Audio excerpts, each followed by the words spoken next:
Welcome, Pewter Report readers, viewers, and listeners to a brand new edition of the Pewter Report podcast, energized by Celsius, the official energy drink of PewterReport.com. It is a Tuesday edition of the show, our first of the week, as the Bucs are coming off of a rare 2 days off in a row. They usually don't stack those consecutive days of not practicing, but that was the case. Actually, probably worked out for the betterment with tropical storm, hurricane coming through yesterday. So hope everybody is doing all right.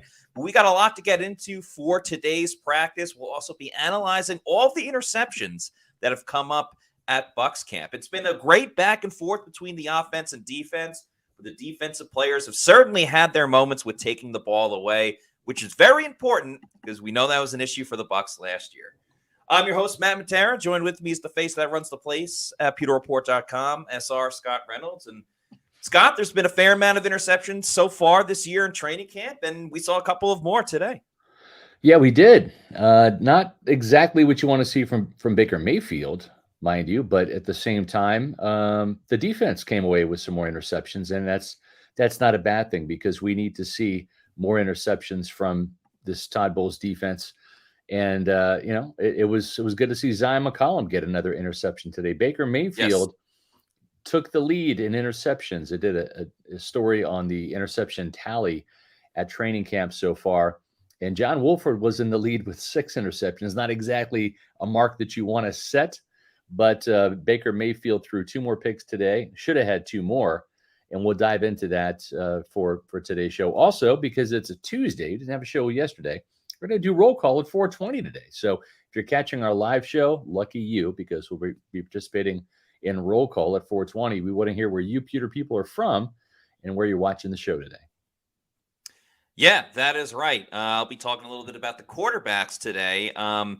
Was thinking about talking about this too, but I didn't see all of the information upon it yet, so I don't want to comment too much about it until I watch the whole podcast and everything. But we got an early super chat. Thank you to Lucas Patisse for this $4.99 super chat.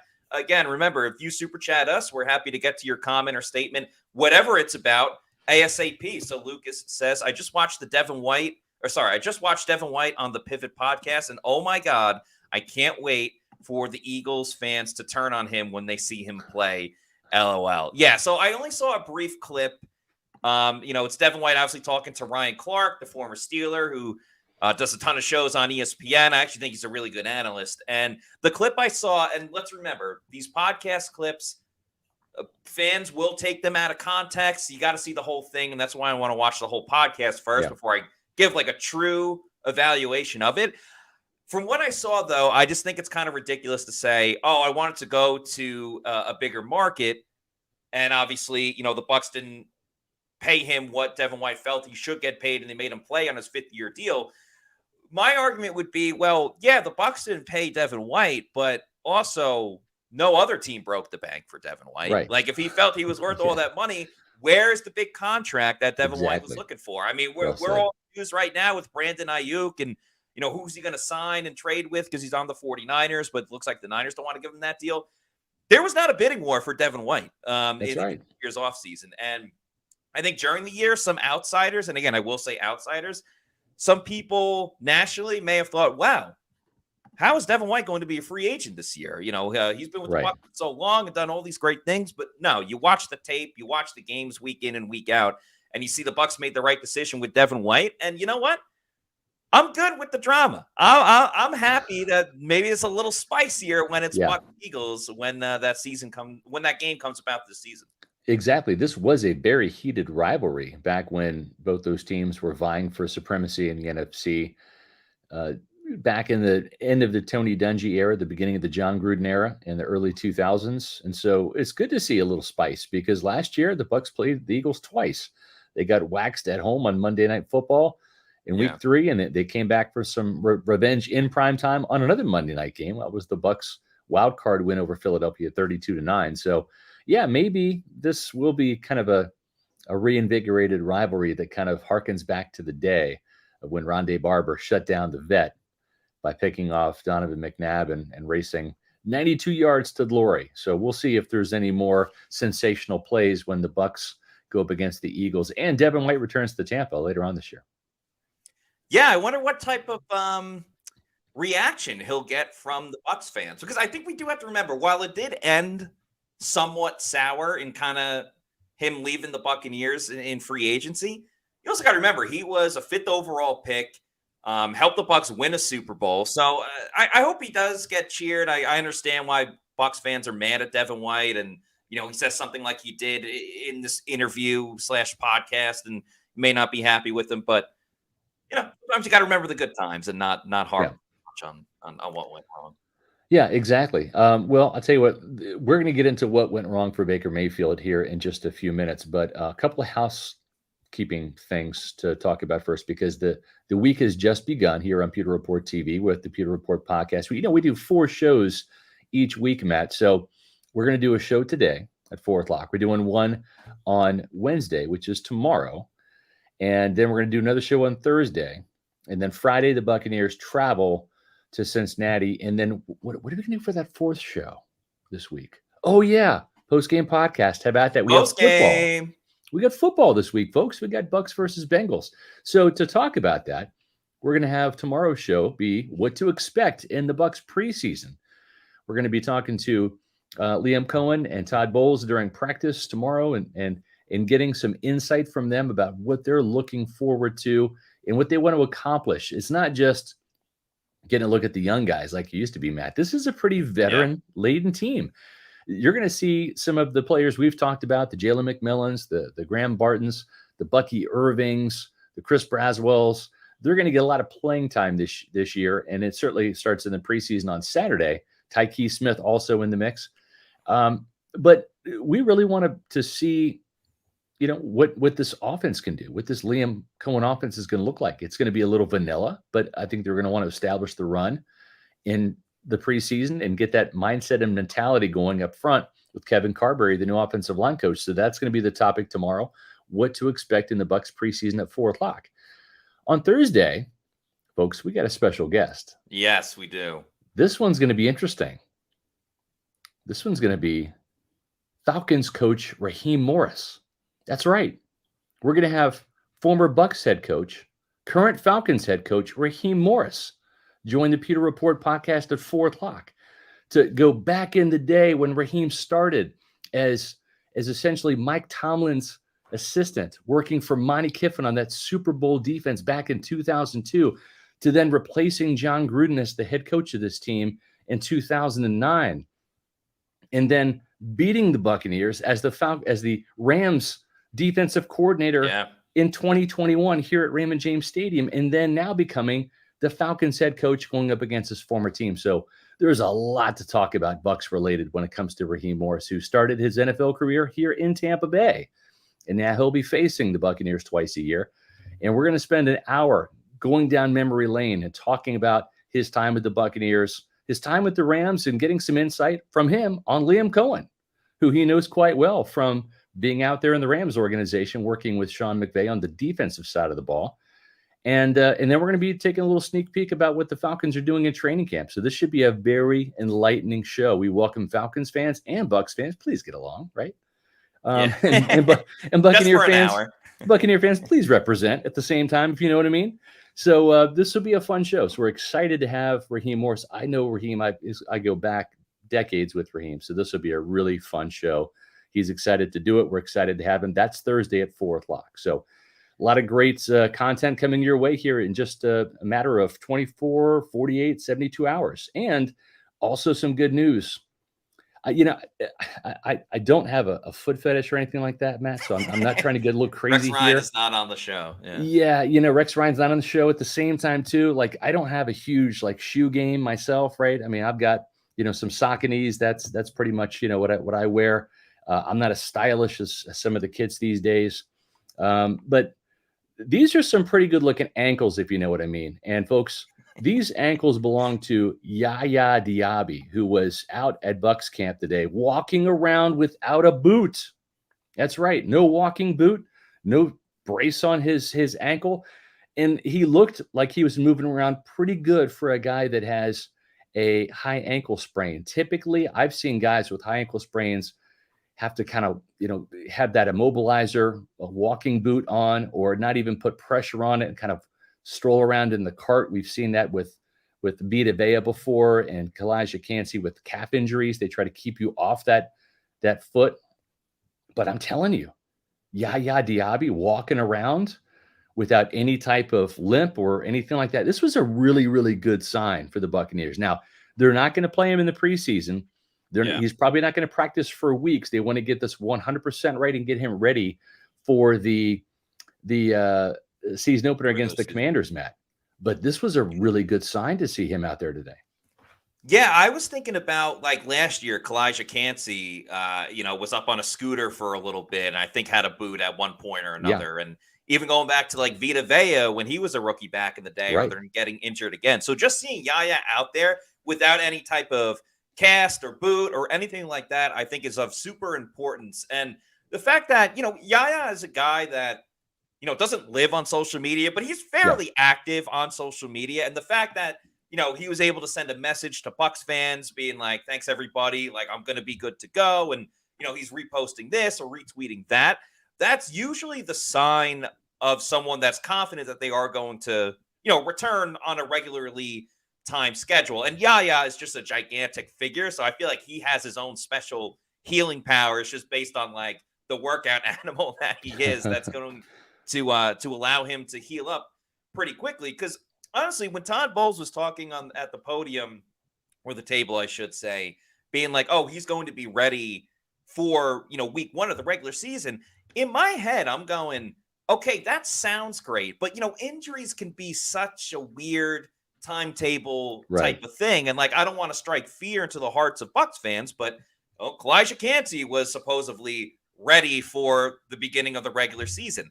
He got in for like 2 reps essentially, and then was out for another 3 or 4 weeks. I am by no means comparing those two and saying that this is going to happen to Yaya Diaby. But then again, it all comes back to the fact that Yaya is just rocking shoes and socks without any cast or anything like that. So I think the severity about Yaya is probably all more in our heads than necessarily what is the actual reality of what's going on with him. And in the meantime, it sucks he's going to miss out on a number of reps because he was just dominating in training camp. You and I have seen that firsthand.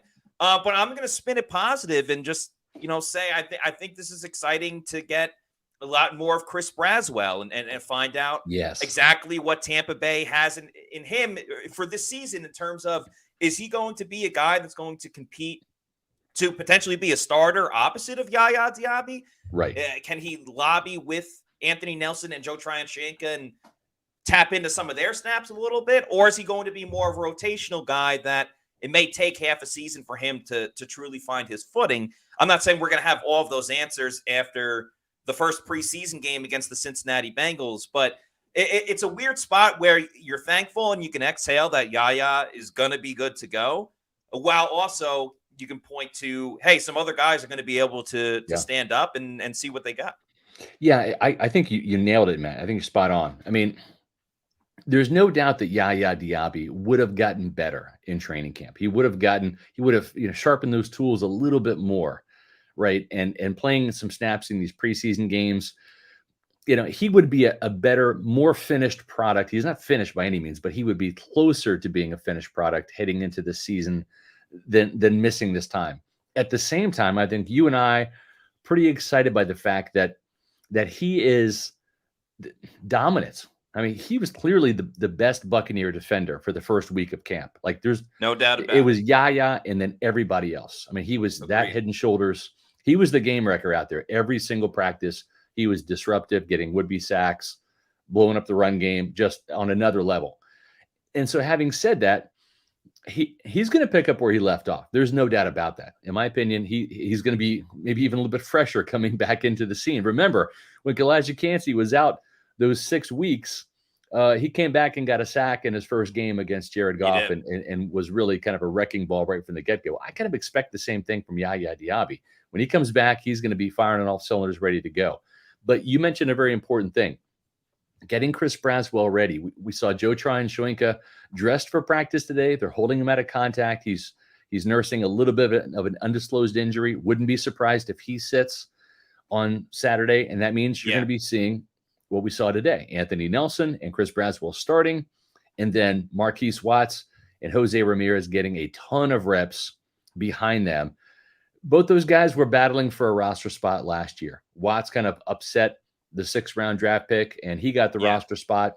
Jose went to the practice squad. I think there's probably one spot for one of those guys. Again, when you look at Nelly and JTS being the experienced guys, Yaya, the surefire starter, and then Chris Braswell, the 2nd-round pick, that's 4. Then you add in one more outside linebacker. It's either going to be Watts or Ramirez. Both those guys made some plays today. Jose made a really nice play where he basically shoved Brandon Walton, the right tackle, aside, showing a lot of power. And that's one thing, that he's an undersized guy. They want to see him be more powerful, set the edge, be better against the run. I mean, a nice tackle for loss on Sean Tucker in the backfield. Marquise Watts also had a really good play. He got absolutely body slammed, WWE style, by Tristan Wirfs today. And I remember watching him because I keep an eye on him because of the training camp diary. And I looked at Watts. I was like, whoa, man, he got his ass kicked on that play. What are you going to do to come back, son? And I'm telling you, on the next play, he looked like Derek Thomas. May he rest in peace, Hall of Famer, whipping around Tristan Wirfs like he was a scrub tackle. I mean, it was the cleanest beat I've seen Tristan Wirfs take. Just as a guy whipping around like a tornado around Wirfs, and that's how you come back when you get thrown to the ground on one play, and then you come around and you beat an All-Pro, Pro Bowl caliber, highest paid left tackle in the game on the next play, clean for a would-be sack. It's pretty impressive. So, like you, Matt, let's see more Chris Braswell. Let's see more Keith Watts. Let's see more Jose Ramirez in the preseason. Yeah, I was talking to a couple of media members. We were all kind of sitting next to each other as Marquise Watts got that would-be sack against Tristan Wirfs, and we kind of all looked around like, wait, that was Tristan Wirfs, right? Like, Marquise Watts beat Tristan Wirfs on that play? Yeah. And it just shows, the attitude that Marquise Watts, where, one bad play isn't going to, be the end-all, be-all for him on that day of practice. If I had to give the nod to one or the other, if it is truly a competition between Watts and Jose Ramirez, I think you still got to give it to Watts, because I think that pass rushing prowess is there a little bit more. And that's not to take away from the importance of stopping the run, especially in a Todd Bowles defense. But when you think edge rusher, you think getting after the quarterback. And I think Watts can do that while not, really limiting the Buccaneers defense either when it comes to stopping the run. So I'd say Watts right now, but there's very much a long way to go. There is a short way to go for that time to be roll call, which is right now. We do this on every first show of the week. Typically, it's on a Monday, but since we didn't have a Monday show, we're doing it today on Tuesday. It's roll call. We want to know, where are you at, Pewter people? Because we have great fans from really all across the world. And one way we try to interact with everybody is during roll call. One of us will start going on a rant or a diatribe about the Buccaneers. Today, I'm going to be talking about Baker Mayfield a little bit and some of the other quarterbacks around the league. And in the meantime, if you want to put in the chat where you were watching the show from, we'll throw it up on the screen, starting with Hell Yeah, who's watching from Winter Haven. And yeah, we will get it going. So this is a little more newsworthy last week, but because contracts are kind of still pretty big, Tyreek Hill just got some new deal. Brandon Ayuk, obviously, it looks like he's going to get traded at any moment. It got me thinking about, again, all these crazy quarterback contracts that have been given out. I mean, obviously, Baker Mayfield, famously, that seemed like a very long time ago when he got 3 years, $100 million, $52 million guaranteed. So we know Baker's the quarterback at least for the next 2 years. But, it's crazy, though understandable, but also crazy just seeing these contracts that, Jordan Love, the Packers, is getting after having, essentially 8 good games to end the season. And Tua, who is Tua truly worth the money that he's getting paid, or is he a little bit more of a benefit of Tyreek Hill and Jalen Waddle and really Mike McDaniel, the head coach, more than anything else? And it's very interesting going back to Jordan Love, right? Because the Packers are in a weird spot where you have to pay him, but how much do you pay him? And it really seems like it comes down to, they are banking on the potential of what Jordan Love can be. Yeah. And, to keep it Bucs-centric, what I really think of is, Jordan Love was on a team. The Packers had the youngest roster in the NFL. He had a lot of first-year and second-year wide receivers. Now, They're Baker good too. Mayfield, They're good. and The they are Packers good. Don't get reloaded me wrong. quickly at wide receiver. Yeah. But Baker Mayfield we all know his history. We don't need to go down that road. But he comes to a Bucs team where, yes, you needed to figure out what's up with Dave Canales. How's the team going to look in the post-Tom Brady era? But he still came through an offense that had Mike Evans and Chris Godwin, and that's usually a pretty good start. Now, while I do think it's kind of asinine, all the money that Jordan Love was getting, and I think it's great what Tampa Bay did with Baker Mayfield. If you were to flip-flop and you put Baker Mayfield on the Packers last season and Jordan Love with the Buccaneers, could Baker do with the Packers what Jordan Love pretty much did with Green Bay last year? And could Jordan Love do what Baker did with Tampa Bay last season? That's a good question. I'm not knocking Baker by any means, but I think Jordan Love could somewhat similarly accomplish the Bucs going 9-8 and making it to the second round of the playoffs if he was in Tampa Bay. I don't necessarily know if Baker could have done the same with the Green Bay Packers last year. And I'm not really trying to knock Baker too much, but it kind of goes into what we saw in training camp today, Scott, of Baker can have flashes of brilliance. We all saw the game against the Packers of all teams, how an offense can look with Baker running it, where he can really ball out. But at the same time, you saw a lot of the inconsistencies too. And I think today's training camp practice is kind of that inconsistency where you think, how much do you want to commit to Baker Mayfield for the long haul versus Jordan Love, much younger and kind of still has his whole career ahead of him? I really just thought more than anything else, it's interesting food for thought. And I think Baker and his consistency is a key aspect to the Bucs being successful this year. I agree. And when it comes to consistency, I keep hearing that word out of your mouth, Matt. And there's another word that starts with C that is incredibly consistent. And I'm telling you right now, I had a crappy morning. You know why? Because I didn't have any Celsius this morning. Like, it sucked, people. It really did. It was not a good morning. But that's what you get from the consistency that Celsius brings, Matthew. That is right. Of course, we love all the flavors of Celsius, whether it's the Galaxy, Astro, or Cosmic Vibe. So many great flavors out there. So if you need to know where to find a Celsius energy drink, go to the store locator on their website, punch in your address. It'll tell you the closest place where you could pick one up.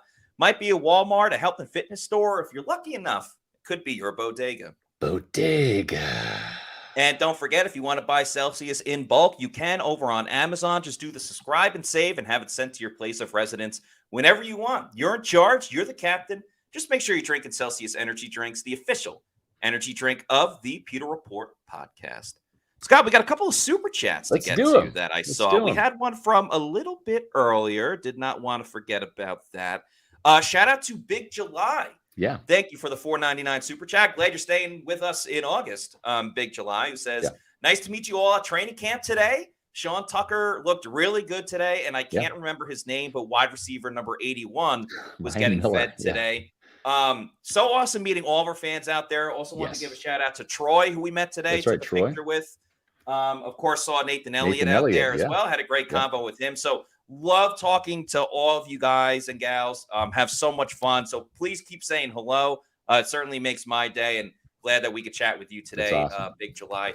Sean Tucker has been stepping it up. I mean, as far as like the longest runs by running backs so far in training camp, Sean Tucker has a majority of them. Now, granted, he's going against different personnel. He's not always going up against the top defense the way that Rashad White and Bucky Irving are. But for a guy who we knew coming into training camp this year was a little bit on the hot seat, thin ice, whatever you want to say about, the likelihood that he would even make this team, let alone like the practice squad. Sean Tucker, the games are going to dictate a lot of it. Don't get me wrong. Right. But he's putting in some work now that he really needed to in order to, have a spot on this team. Yeah. And number 81, Ryan Miller, continues to flash a little bit here and there. Wrote about him in today's Camp Insider. Dropped that in the chat so y'all can read that today. Yeah, he had a great touchdown catch from Kyle Trask. Also one from Baker Mayfield today. Wasn't all bad for Baker Mayfield. Baker Mayfield had a couple really good throws. Had a nice one to Ryan Miller. It did a lot of red zone work today. Payne Durham had a great touchdown catch from Baker Mayfield. So did Cade Otton. I'm telling you right now, Bailey's written about him. Matt, you've talked about him, and I'm going to talk about him too. These tight ends, you look at when you get down to the red zone and you're a defensive coordinator and you're focused on Mike Evans, right? He's the touchdown king in Tampa Bay. Yeah. And you're focused on Chris Godwin, and you're focused on this new guy, Jalen McMillan. These tight ends, Payne Durham, Cade Otton, I wouldn't be surprised if between both of those tight ends, they have about 7 or 8 touchdowns combined this year. I just think that they're going to get lost in the shuffle. Baker is growing more and more confident with those connections with those guys. They're big bodies. They present themselves as quick, easy to see targets. And in 88 and 87, boom, they're catching some touchdowns in camp this year. As far as the overhaul of the whole season, I don't think Cade Otton or Payne Durham, neither of them are going to have stats that like absolutely wow you. And it's like, oh my God, you need to pick one of them for your fantasy team. I'm not advocating for that.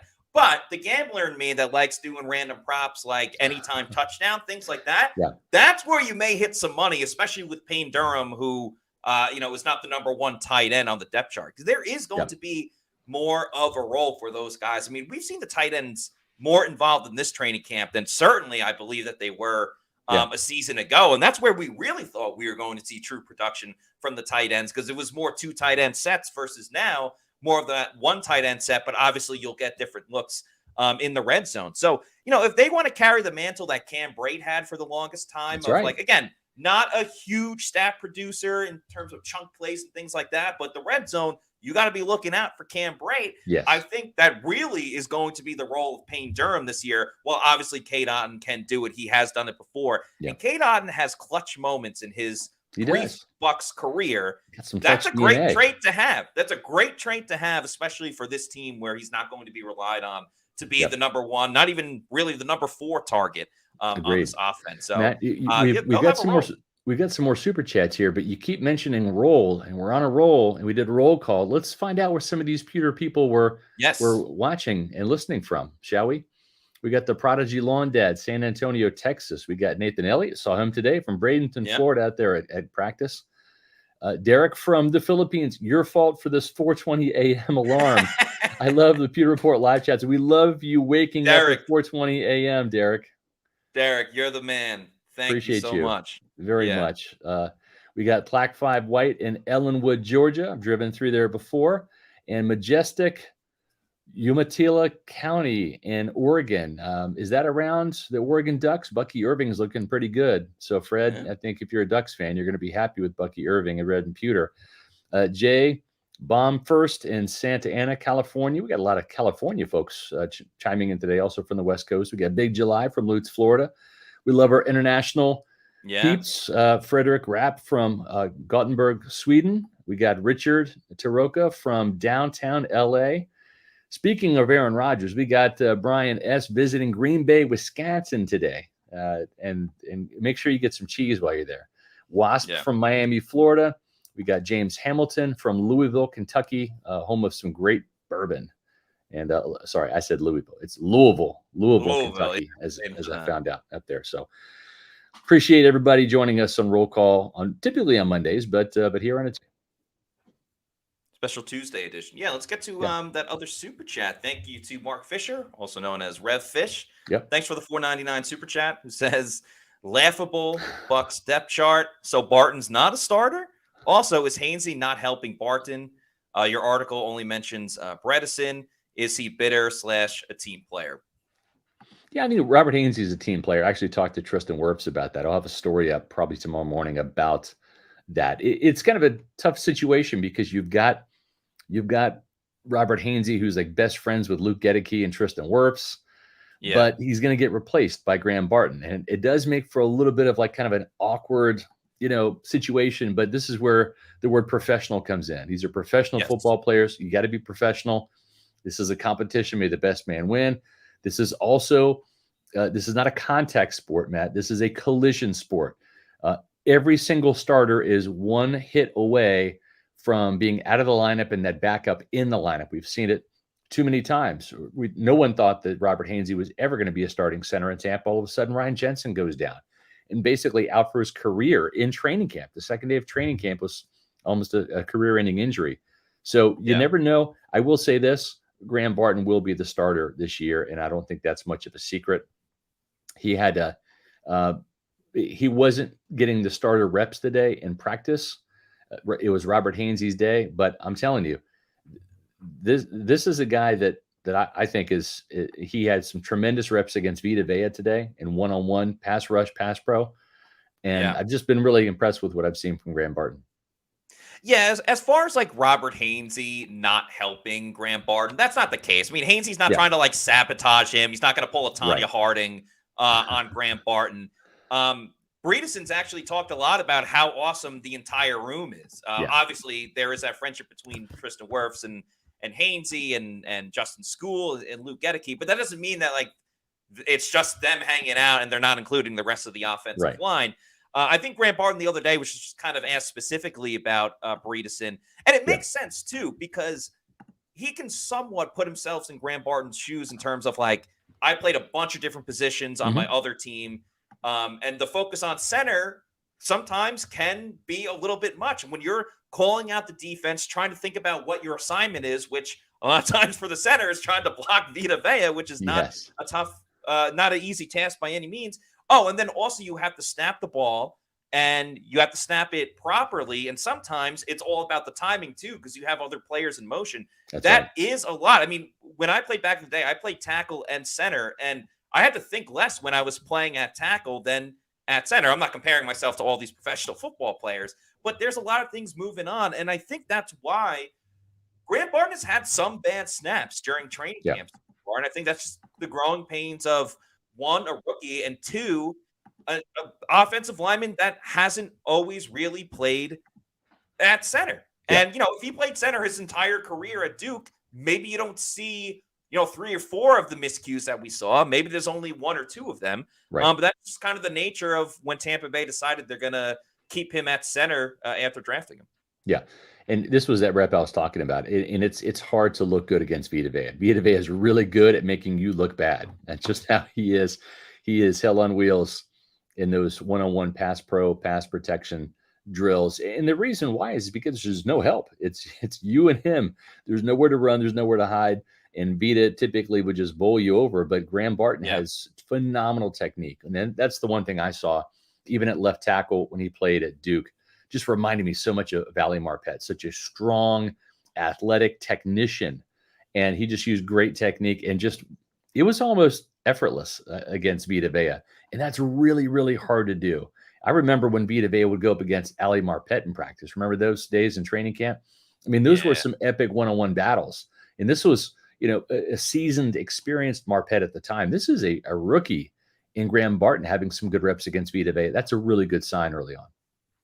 Ali Marpet versus Vita Vea was one of those stop everything that you're doing and get over to where the offensive linemen and defensive linemen are to really sit down and watch some theater and entertainment. So certainly miss those days, but who knows? We can kind of recreate it now with Graham Barton and Vita Vea if Graham continues to improve the way that we kind of all expect him to. But let's keep these super chats rolling. You guys have been fantastic with these super chats on the first show of the week. So we cannot thank you enough. And shout out to MMDVG. Thank you for the $1.99 super chat. Kind of sticking with the depth chart conversation. Chase Edmonds going to be running back 2. Seen the depth chart. Yeah. I don't think so. No, this depth chart, and we did a story on it this morning. I just dropped it in the chat if you haven't taken a look at it. It's our analysis along with the official Bucs depth chart. You can take a look at that. It's almost not even worth talking about because teams have to do it. And I think a lot of times they give a lot of deference to the veterans. And we saw that with Bucky Irving being the number 3 running back behind Chase Edmonds, who's been out there for all of 1 practice. Bucky Irving has taken more snaps than Rashad White at practice. Okay. He looks phenomenal. I mean, he looks really good catching the ball, running the ball. Can't wait to watch him on Saturday. There'll be a new Bucky Irving training camp diary coming out probably either later tonight or first thing in the morning. So make sure you check that out on pewterreport.com. That's a Bucky Irving exclusive with us.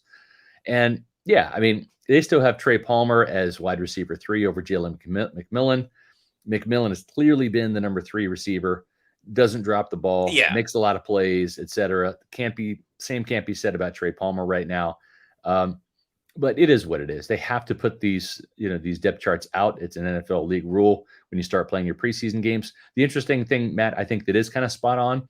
Starting kick returners for this team, they have two of them, is Bucky Irving and Sean Tucker. And I think both of those guys have gotten a lot of the reps there. So I expect both of those players will see some time returning kicks on Saturday. I'm looking forward to these new kickoff returns and seeing what the Thomas McGahee twist is. Yeah. That's one of the few things in training camp, or really the preseason game, when we see it on August 10th.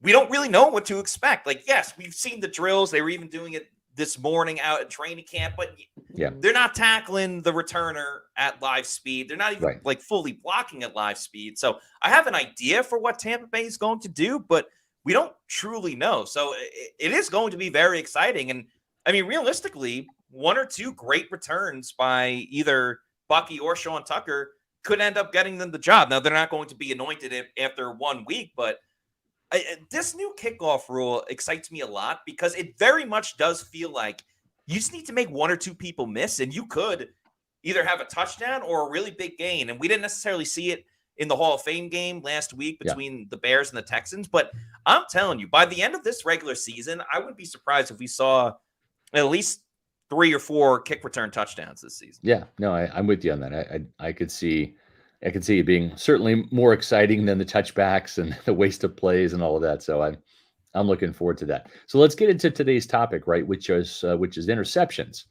Yeah. And if you're Todd Bowles, you're happy because your defense has 16 interceptions now by Pewter Reports count, and we have been tallying the ones from 7-on-7 and 11-on-11. We have not been doing the 1-on-1 receiver versus DB drills. Yeah, that's not really fair. Yeah, because we want to keep it as realistic as possible here, because you're going to have help, etc., whether it be a safety, a linebacker, whatever.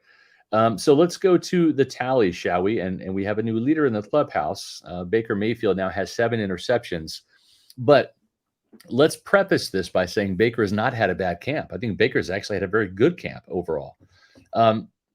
You don't want to see him throw interceptions, but we have to go kind of interception by interception here. And we're going to say that the first couple of interceptions that he's had, the first one was on a scripted Hail Mary where he literally had to throw the ball. Jordan Whitehead, before he got injured, came down with the ball, right? So that was one that counted as an interception, but just like you would see in a regular season game right before halftime, you might have a chance at a touchdown. You might have a chance at a pass interference that gets you in the field goal range. You have to throw it. You don't like to do that as a quarterback because sometimes it's an easy pick and it looks bad on your stat sheet.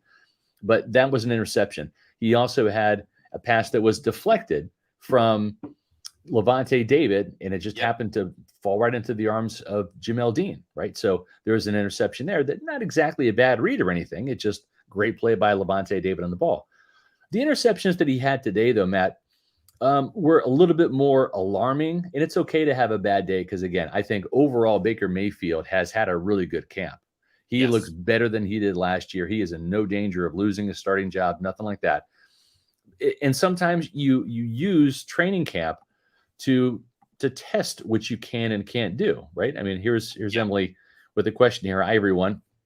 Matt, Scott, should we be skeptical on these turnovers on Baker's side or be impressed on the defensive side? Well, that's the beauty of this is there's always the glass half full. Even if it's Baker throwing interceptions as opposed to John Wolford or Kyle Trask, Matt, you're getting guys like Zion McCollum and Jordan Whitehead and, picking them off. And that's what you want to see from this Todd Bowles defense. Yeah, and I think we're also learning a lot about the younger defensive backs, a couple of undrafted free agents that are obviously trying to make this team or at least make the practice squad. And we kind of saw that with Marcus Banks today out of Mississippi State, got the first interception. Tyrek Funderburk is someone that we've been talking about since going back to mandatory minicamp. He had a nice pass breakup today. There's a couple of guys, Rashad Wisdom as well, a couple of players in the mix that have either gotten pass breakups or interceptions that are trying to crack this roster. So, and to your point about Baker, maybe experimenting with some things. I think that was the case on his first interception today in particular. He was looking for Jalen McMillan down the field, and Banks was playing safety, kind of that center fielder role. I don't think it was a pass that if it was a regular season game, if this is week 1 at home against Washington, I don't think Baker makes his throw because he was Right. kind of essentially throwing into double coverage with Banks just having to hover over a little bit. I do like the ideology of, hey, I trust Jalen McMillan enough that if I just throw it deep and he's there, odds are he's going to make a play. He didn't on this one, but that's because Marcus Banks really just had it tracked from the beginning. So he was able to leap after the football and come down with the catch really before Jalen McMillan could even, start making a reaction to it. So one of those again, I mean, it was within the first 10 plays Yeah. of the day where I Also, think as windy practice as went hell on, today too. I mean, we yeah, just it had a was. tropical storm roll through the Tampa Bay area, and it was the wind gusts were probably 25 miles per hour today. Now Baker's got a strong arm. He can Yeah, rifle it through there, but sometimes on those deep passes, the ball carries a little bit. That was an overthrown pass, But and again, credit Marcus Banks for tracking it down. I think on his second interception. That was a play where Zion McCollum just made a fantastic yes, read on the ball. It jumped a slant route. It was one to Mike Evans in the red zone. And that's exactly what you want to see from Zion McCollum. Be aggressive, use your speed, take some chances, and make plays. And I think that really paid off for him. The other two interceptions that Baker should have had, one right in the arms of Tabier Thomas down the field on a pass play to Chris Godwin. Tabier Thomas leads the team right now with 3 interceptions, should have had 4, but was bobbling the pass that hit him right in the hands. Chris Godwin saw it bobbling, snatched it out of the air. This is while both guys are running downfield. Yeah. And he just snatched it away from Tavier Thomas and took it in for a Baker Mayfield touchdown. So that was an interesting play. Then Josh Hayes was covering Mike Evans in the red zone. A little bit of a miscommunication on the route, I think. And Hayes dropped a gimme interception in the red zone, or I should say in the end zone. So really Baker Mayfield put 4 passes in harm's way. He got bailed out by a couple of bobbles by some Bucs defenders. But Zion McCollum now has 2 interceptions, and that is tied with Jamel Dean. That's what you want to see, folks. Your starting corners kind of neck and neck with at least 2 interceptions in training camp. And then you had Marcus Banks get his first interception. So a lot of safeties making some interceptions. We've seen some linebackers, Servassier Dennis with the pick, Antonio Greer, Vi Jones, and even Logan Hall on Saturday had an interception. Probably the ugliest interception thrown by any quarterback so far in training camp was by Kyle Trask.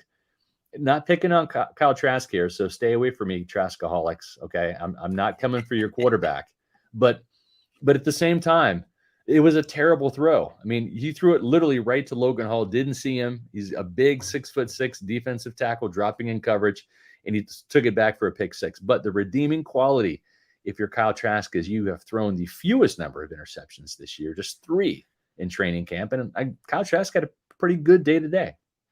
Yeah, anytime there's an interception by defensive lineman, it just naturally looks ugly. Because it's usually a short pass or whatever it's trying to be. So, tougher for Kyle Trask there. But the reason, and it's probably good overall for the offense of the Buccaneers, but Kyle Trask is so bubble wrap, like protecting of the football and the offense. And that was such a rare occasion that his game almost bores me because he's not he just doesn't taking take chances down the field. And that's probably what Tampa Bay wants as their backup number 2 quarterback. Like if he does don't have lose to come the into game for us.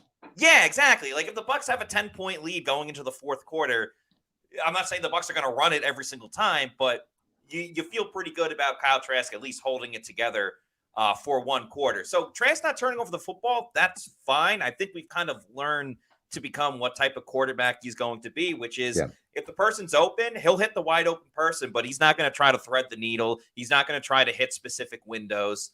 And he's happy just throwing it to the running back or the tight end in the flat versus, hey, we need 20 yards here. Let's pick it up. And, that's fine. That's who he is. He's a check down quarterback, and so be it. That's why Baker Mayfield's the starter.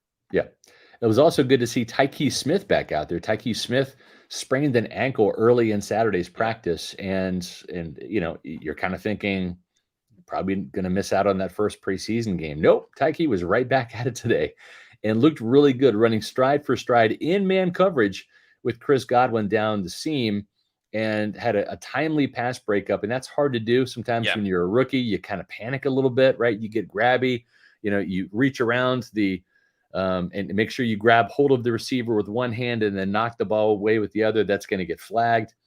Tyke Smith, man, this guy is just smooth as silk. He reminds me a little bit from a mental standpoint of Donnie Abraham, the Bucs legendary cornerback who I dubbed the Iceman because he was always so cool. Tyke Smith has got some Iceman veins going here because he is a cool customer and was running again stride for stride with Chris Godwin, swatted away Baker Mayfield's pass like it was a gnat that was annoying him. Very, very heady, smart play from the athletic Tyke Smith.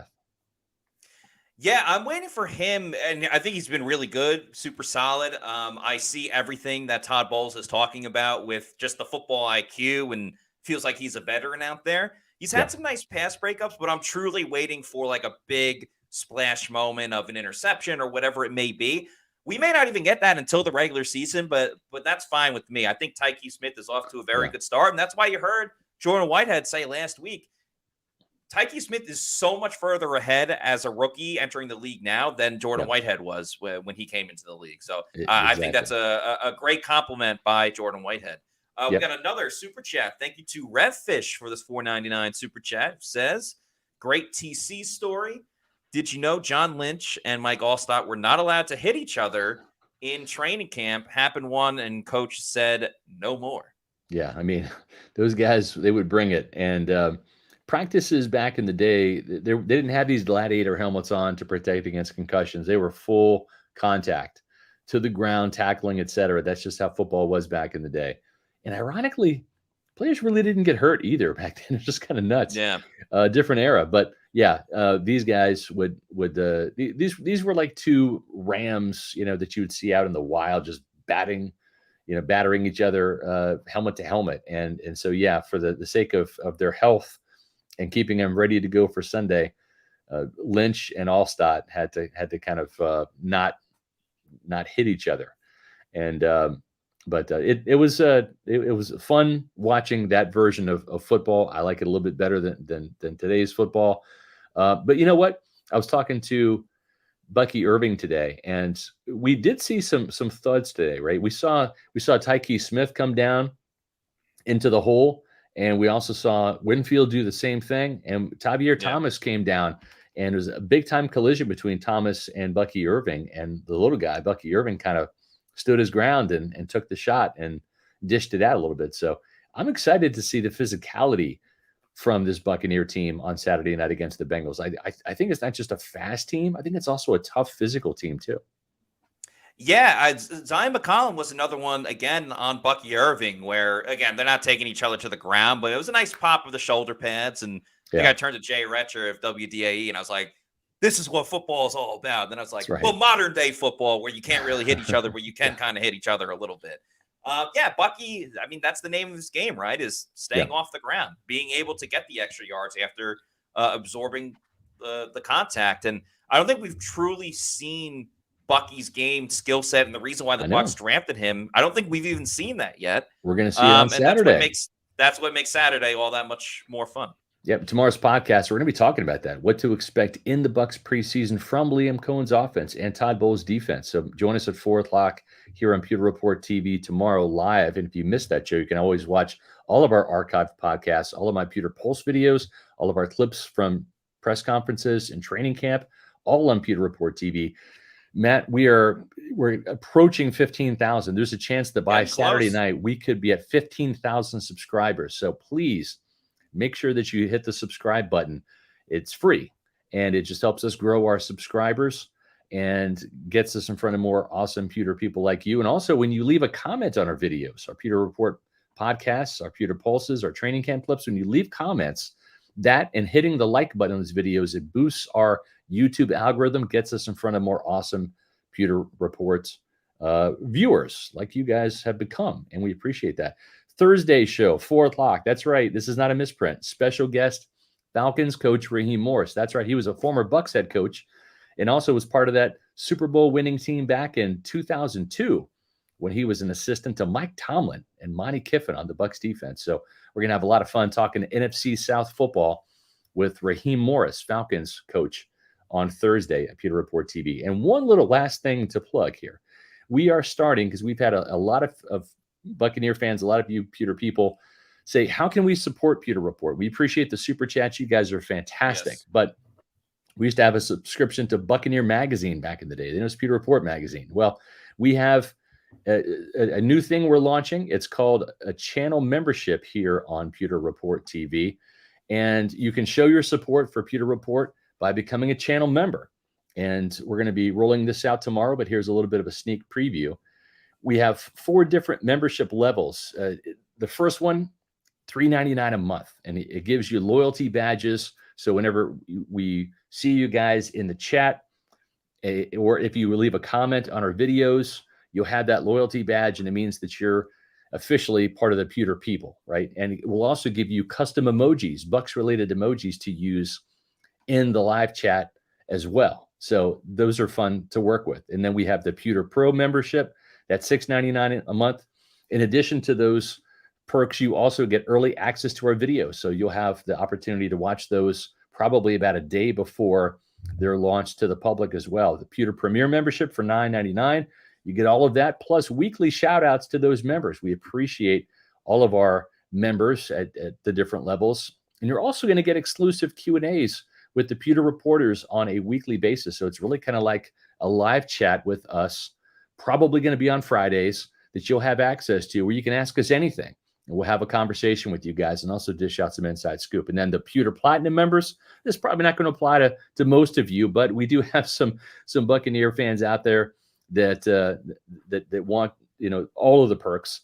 And in addition to getting all of those features, plus some free Pewter Report merch, we're going to have 2 annual Platinum member meetups in Tampa, one in training camp and then one probably at the end of the season, maybe in the off season. We're going to have some Bucs people there. Might be Jason Light, might be Yaya Diaby, but we're going to have some exclusive member meetups where it'll be here in Tampa. So we'll invite you to come down. You'll have to pay for that part, of course, but we'll have some meetups and we'll have some Buccaneer personnel there. So this would be kind of an exclusive get together for our Pewter Platinum members. But whatever level that you want to help support Pewter Report, we greatly appreciate it. Even if you just don't be a member and you just show up for the live shows, or you like our videos, or leave a comment. We appreciate everybody out there that watches and consumes our content, because we do it for you guys. Yeah, 100%. And, if you want to get more involved with, a lot of the program Scott was talking about, we'd absolutely love it. If you have some ideas as well, like, playing Madden against each other, or college football, anything like that. If there's something that you want to see and you're one Let of us the know members, what perks you want. obviously, We'll deliver. exactly. What perks do you want? Because we want this to be all about you guys, the Pewter people. So please feel free never to hesitate about any type of suggestion or something you might be fun for the fans, because that's so. What we're all here's about. one other thing too. So you might be asking yourself, okay, well, what is this? What does my support do for Pewter Report? Well, it does a couple things. More importantly, it takes the travel budget for us, and it allows us to go to away games. This is a picture from the Senior Bowl. We always go to Mobile, Alabama. We go to the Indianapolis Scouting Combine. Each year we go to the NFL annual meeting. And what do we do there? We report on Bucs news for you guys, whether it's at a game. We're going to Jacksonville. Myself, Matt, and Adam, and Cliff Welch, our photographer, we're going to go to Jacksonville next week. We're going to be reporting live from those practices Wednesday and Thursday. And then we're going to be in Jacksonville for the game on Saturday. So it's things like that. That's how you help the Pewter Report staff with these types of super chats, with the memberships that we're going to be launching tomorrow here on Pewter Report TV. That's what happens. Plus, it also helps us bring aboard new Pewter reporters, as well as new equipment too, that helps us give more content to you guys. Yeah, for sure. So, that's just some information for everybody. Nathan says, we need to see Dean versus Palmer in a 40-yard dash head-to-head. I don't know if we can set that up. I mean, hopefully they're guarding each other. Well, Dean is guarding Trey Palmer on a play, and we can, kind of see that. See that matchup. You know what? But, maybe we see them doing some water volleyball on the Bucs cruise. On the Bucs cruise.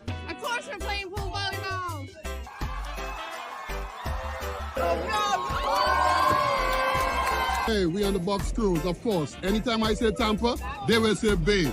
Tampa! Hey! Tampa! Hey! Tampa! Hey! We're on the Bucs cruise. Of course, I've got my Super Bowl 37 hardware. What do you think? We're on the Bucs cruise, and of course we had a pirate night.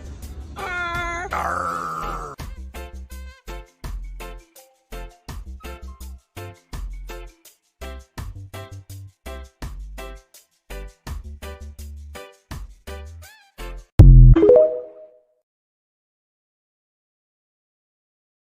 That's right. The Tampa Bay Bucks cruise sets sail next year, March. It's going to be here before you know it. It's going to be a fun Bucs season to cover, but boy, we have a cruise for you guys lined up afterwards. In March 7th through 10th, 2025, set sail aboard the beautiful Celebrity Silhouette ship. It's a 3-night cruise that begins in Fort Lauderdale, visits Key West, as well as Bimini, Bahamas. Last year's cruise had Yaya Diaby, Rashad White, Luke Gedeke, Jamel Dean, Hall of Famer Warren Sapp, and others. Mr. Derek Brooks is going to be making an appearance on this year's stop in Key West. And you know what? Stay tuned to pewterreport.com tomorrow. We have a list of all of the latest names. We're going to break that news on pewterreport.com tomorrow morning. So Trey Palmer will be one of those guys. So maybe we'll see Jamel Dean and Trey Palmer square off in a water volleyball match. There'll be photo and autograph opportunities, a raise the flag sail away party, VIP parties with the players, Bucs trivia contests, and more. Reserve your cabin now for the 2025 Tampa Bay Bucs cruise, where drinks, including alcohol, Wi-Fi, and tips are all included with a $200 deposit per person, refundable through August 16th. Visit TampaBayBucsCruise.com. That's TampaBayBucsCruise.com, or call 1-800-975-7112. And make sure that you visit PewterReport.com tomorrow morning, where we have the list of all of the updated names, some legends, maybe Mike Allstott will be on this year's cruise. So make sure you check out PewterReport.com tomorrow for that list. And also, too, let's do a little Immuni ad, shall we, with our friends over at Immuni Financial. At Immuni Financial, we help you live in the now. Dude, Congratulations. We're so happy for you. Thank you. And even though the now may feel very different, you still need to plan for the future. How's retirement treating you? Oh, just fantastic. I know I say it all the time, but you really got to come up to Colorado. Let's do it. All right. Yeah. We can help you develop that plan to keep you on track, so you can still prepare for tomorrow, today. Immuni Financial. Plan ahead, stay ahead. Managing your family's wealth means more to Immuni Financial than simply allocating your assets. It's legacy planning, brokerage and advisory services, retirement accounts, college savings accounts, and insurance services. They've got over 40 years of experience, folks. They can help you not just in Florida, but across the country. So let Immuni Financial help you plan ahead, stay ahead. Call them at 1-800-868-6864 or visit them on the web at immuni.com. And in the meantime, after you check out all of our fantastic sponsors, please head on over to our social media for all the latest Bucs content. You can find it on X, Facebook, and Instagram at Pewter Report. And our YouTube channel is Pewter Report TV. Please like and subscribe, as we are very, very close to 15,000 subscribers. And we'd love to get there potentially before kickoff on, the Saturday's preseason game. Yes. But certainly want to get there sooner rather than later. If you like the Pewter Pulse that Scott puts out, I've had some reaction videos, whether it's Sua Opeta or some of the latest news that's come out, Tristan Wirfs' contract. We always got stuff on there, and of course things from practice too. So that's all on our social media and our YouTube channel, Pewter Report TV. Please like and subscribe. Leave a comment below as well as we wrap up this video. But that's going to do it for us on today's show. For Scott Reynolds, I'm Matt Matera saying thanks everybody for watching, and we will see you tomorrow at 4 p.m. for another edition of the Pewter Report podcast. Out.